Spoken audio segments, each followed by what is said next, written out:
Avant. Les études de médecine, c'était beaucoup de cours en amphi, encore plus de travail personnel à la maison, dans ses livres, et du jour au lendemain, on effectuait le grand saut dans le vide, et l'on devait s'occuper des vrais patients. Beaucoup de connaissances, pas beaucoup de compétences. Sois pas trop sûr de toi, tu commences.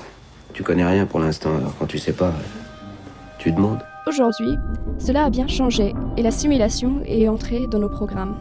Le principe fondateur de la simulation est plus jamais un premier geste sur un patient.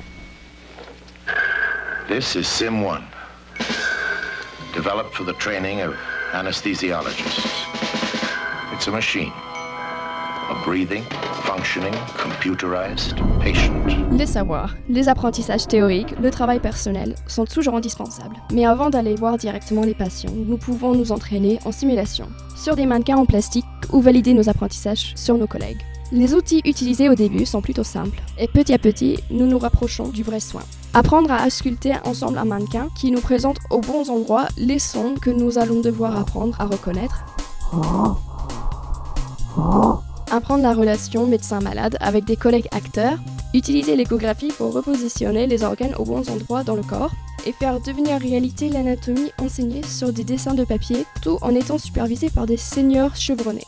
Nous allons même utiliser des jeux vidéo sérieux pour apprendre à interroger et inspecter les patients. Comment vous sentez-vous, monsieur?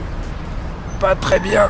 J'ai beaucoup de mal à respirer. L'étape ultime est quand même la mise en œuvre de toutes ces connaissances dans des séances de simulation complexes. Dans une salle reconstituant un lieu de soins avec des soignants et un mannequin ultra sophistiqué qui permet de reproduire les différents problèmes. En fait, il est piloté à distance d'une régie, comme à la télé. J'étais obligée de l'attacher parce qu'il s'agite, il ne supportait plus le masque. Ça va? Il désature, il était à 21% d'FiO2, donc monsieur Jaouen. Nos études ont bien changé. Une fois toutes ces étapes passées, nous allons nous occuper des vrais malades. J'ai hâte d'y être.